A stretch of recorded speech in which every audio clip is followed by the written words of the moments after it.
Olá, família! Sejam todos bem-vindos ao estudo diário das Escrituras. Hoje nós vamos continuar estudando aqui Doutrina e Convênio, seção 88. Me fizeram uma pergunta, né? A gente vai voltar um pouquinho aqui no estudo. Lá na seção 88, versículo 62, me fizeram uma pergunta: o que significa, né, essa parte que o Senhor fala aqui, de invocar Ele enquanto estou perto? Será que vai ter algum momento que o Senhor vai estar longe de nós, né? Então é uma pergunta. Eu li esse versículo, eu também não entendi muita coisa, então eu procurei pesquisar um pouquinho melhor, ver se achava outra escritura semelhante, o contexto histórico, tá bom? Então vamos lá. Eu vou ler o versículo inteiro e a pergunta, né? Aqui o versículo é Doutrina e Convênio 88, versículo 62. E também é verdade vos digo, meus amigos, deixo-vos essas palavras para que pondereis em vosso coração com este mandamento de que vos dou, de que me invoqueis enquanto estou perto, né? Então, eu procurei aqui uma outra escritura, né, que fizesse associação com essa de buscar o Senhor enquanto Ele está perto. Eu encontrei aqui, ó, Isaías 55, versículo 6, que diz aqui, ó: buscai ao Senhor enquanto se pode achar, invocai-o enquanto está perto, né? Então, é bem similar aqui os dois, né? Isaías 55, 6 e Doutrina e Convênio 88, versículo 62. Essa frase aqui, né? Me invoqueis enquanto estou perto.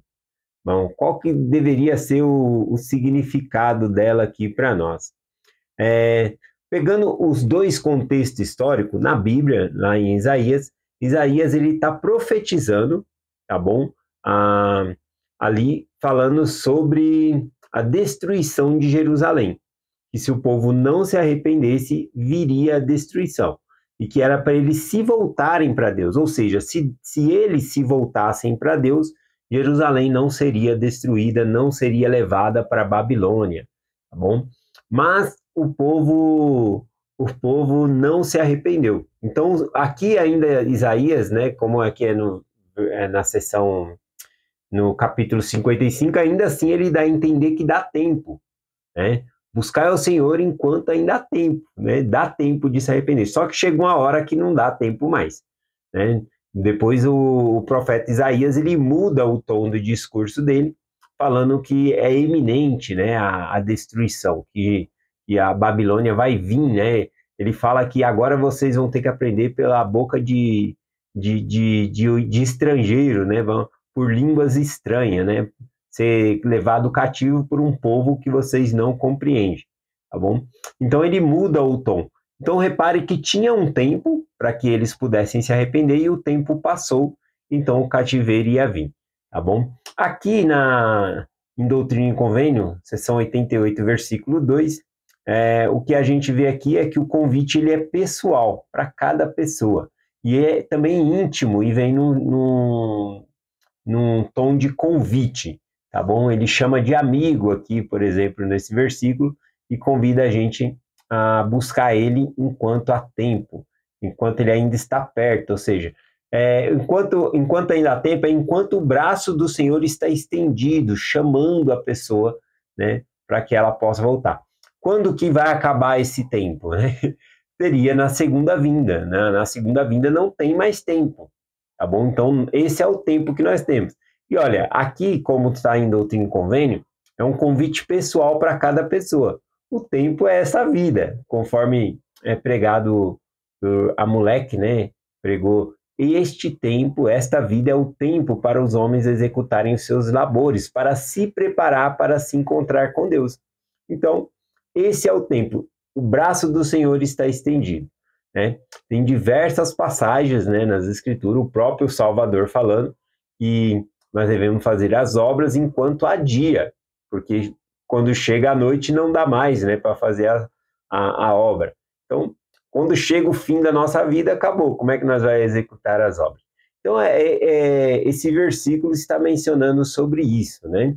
Então, buscar o Senhor enquanto ainda está acessível para nós, tá bom? Aqui, né, para nós, uma aplicação aqui é que imediatamente quando nós ouvirmos a voz do Espírito nos chamando a fazer algo, nós devemos fazer imediatamente.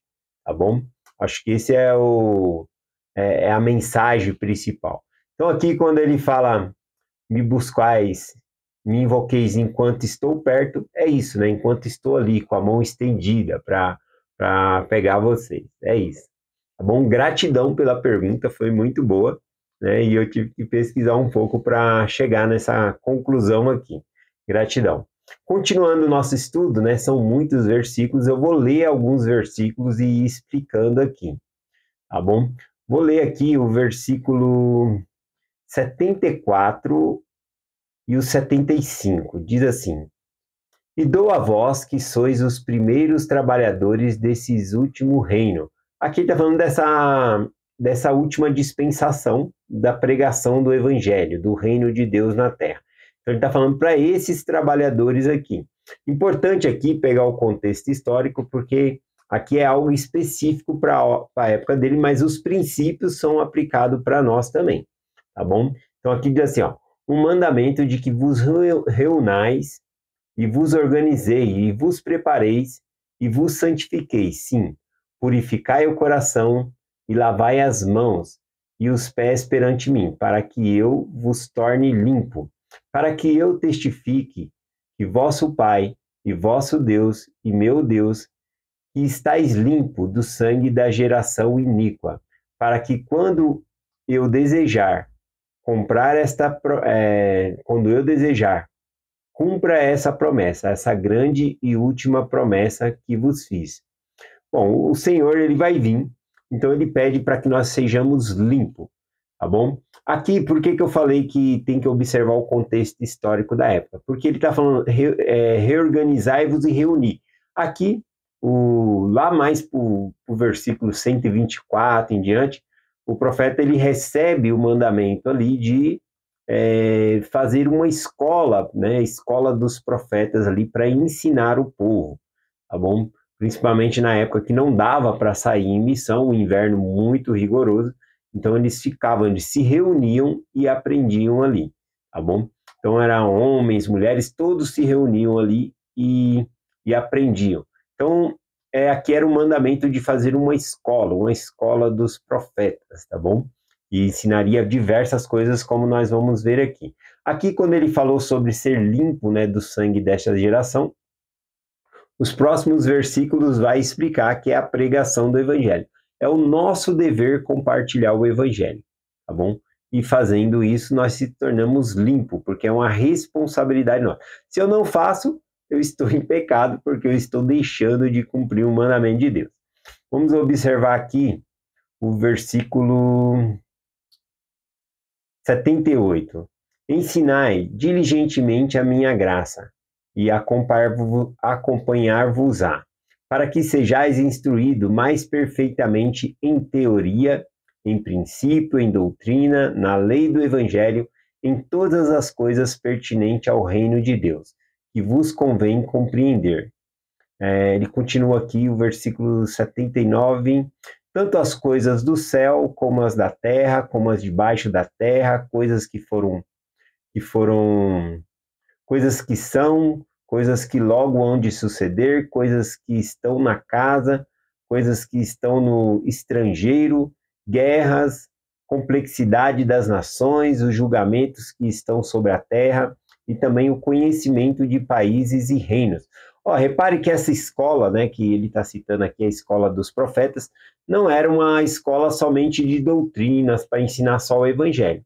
Falou sobre ensinar o evangelho, acho que é uma das ênfases, né, para purificar o povo, a gente precisa de conhecimento, mas ele falou de conhecer muitas outras coisas, de países estrangeiros, de guerra. Então, todo o assunto era colocado ali na escola do profeta para que eles pudessem aprender, tá bom? Então, era todo o conteúdo. Ele falou coisas do céu, coisas da terra. Ele deu vários exemplos aqui, né?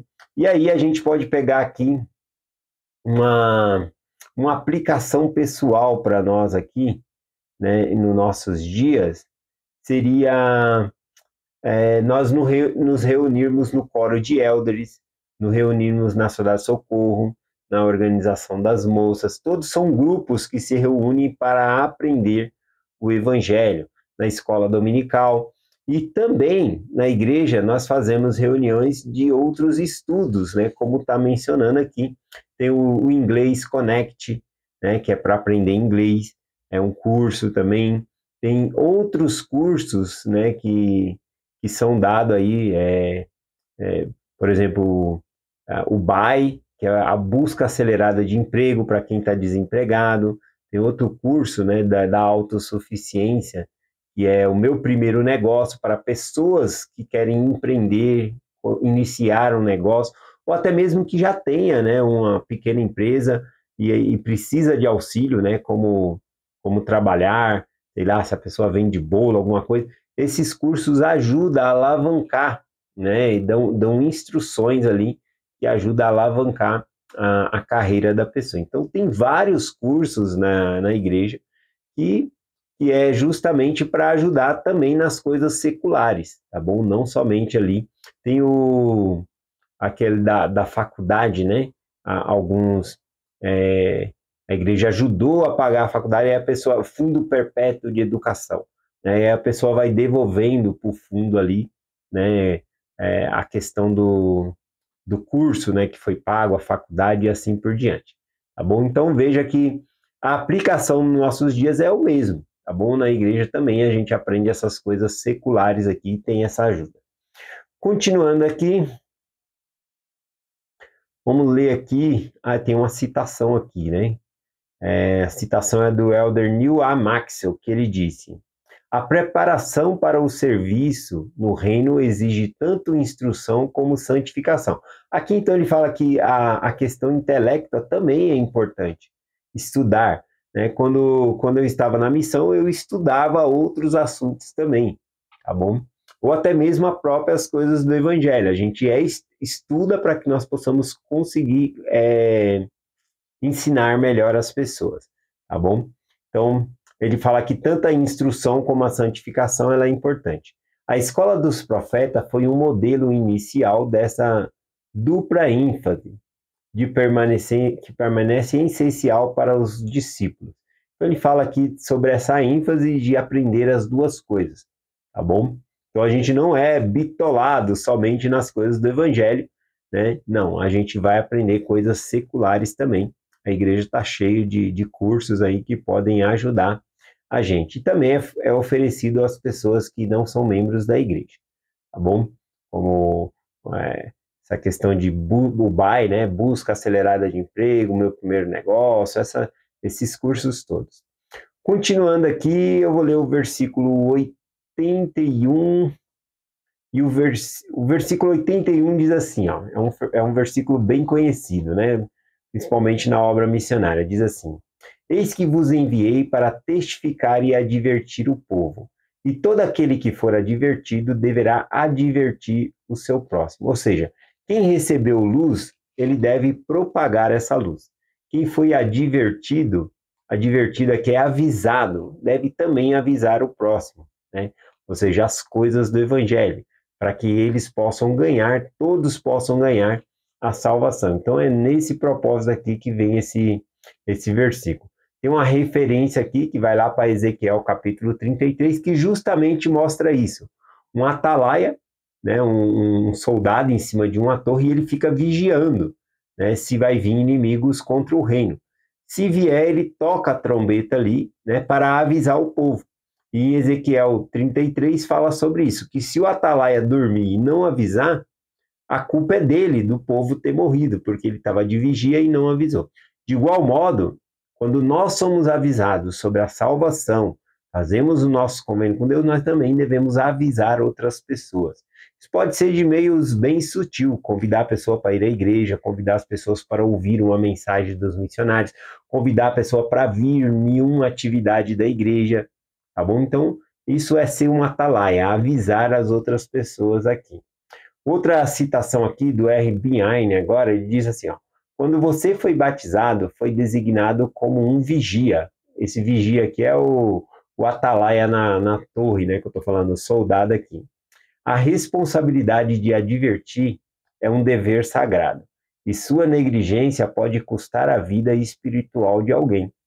Então, Ele fala dessa responsabilidade aqui. Aí, inclusive, tem uma história aqui que eu separei de um irmão chamado Carlos, né? Que fazia um... Ele era ativo na igreja, mas de repente ele parou de ir, né? O bispo entrou em contato em algumas vezes, tentou, mas não teve muito sucesso. E de repente, no meio da noite, o bispo teve uma impressão forte que ele deveria ligar para aquele irmão. E quando ele ligou, aquele irmão estava com a voz fraca, chorando, né? E agradeceu pelo bispo ter ligado, porque ele estava a ponto de fazer uma loucura. O bispo pegou e foi até a casa dele, conversou com ele, né? E ajudou essa pessoa a sair dessa situação, né? No caso, o bispo ajudou duas vezes, né? Tanto porque a vida da pessoa corria risco, a vida física, mas salvou ele espiritualmente também, porque ele estava tão pesado por conta de algumas coisas que ele tinha cometido, tá bom? E aí, então, pôde ajudar ele nesse processo, falando o quanto Deus amava ele. Então, veja que ajudar, ser um atalaia para as pessoas também significa mandar uma mensagem, ligar para a pessoa, conversar com a pessoa, tudo isso é ser um atalaia, tá bom? E a gente não pode ser um atalaia somente para quem não é da igreja. Nós da igreja precisamos também da mensagem do Senhor, tá bom? Como no caso aqui da história mencionada aqui. Bom, aqui, ver, vamos finalizar aqui, versículo, deixa eu ver aqui, vamos ver o versículo 86, diz assim, ó, permanecei na liberdade que vos fez livre, não vos embaraçais no pecado, mas que vos conserve limpa as mãos e venham ao Senhor. Bom, então aqui falou de três coisas, né? Falou sobre permanecer na liberdade que nos fez livre. Livre aqui é do pecado. Quem nos liberta do pecado é o próprio Cristo, tá bom? Isso está descrito lá em Romanos capítulo 6, versículo 22. O pecado, ele é uma prisão, tá bom? Outra coisa, permanecer, né? Ou seja, é manter-se firme, né? A abandonar qualquer coisa que é de impureza, permanecer puro. O Elder D. Todd Christofferson, ele ensinou o seguinte: a liberdade verdadeira é resultado de viver a verdade e obedecer às leis de Deus. Vou ler de novo aqui, ó. D. Todd Christofferson ensinou: a liberdade verdadeira é o resultado de viver a verdade e obedecer às leis de Deus. Então, a verdadeira liberdade está em obedecer aos mandamentos de Deus. Tá bom? Aí tem alguns exemplos aqui que quando a pessoa está em vício, ela não está livre, né? Ela acaba sendo o cativeiro desses vícios, igualmente do pecado também. E aqui quando fala não vos embaraceis no pecado, a ideia é como se fosse uma rede mesmo, você está preso no pecado. Não se envolva com o pecado, esse que é o ponto aqui, tá bom? Bom, vamos finalizar por aqui, do versículo 87 ao 94 aqui, fala do testemunho da natureza, calamidades que vão vir sobre a terra, trovões, aí fala dos sinais da segunda vinda, que tudo isso vai ser um testemunho para as pessoas virem a Cristo. Então, primeiramente, todos nós devemos advertir ao nosso próximo. Aqueles que não ouvir, mais para frente vai vir o testemunho da própria natureza, chamando as pessoas ao arrependimento. Tá bom? Então é essa mensagem que nós compartilhamos hoje. Em nome de Jesus Cristo. Amém. Até amanhã.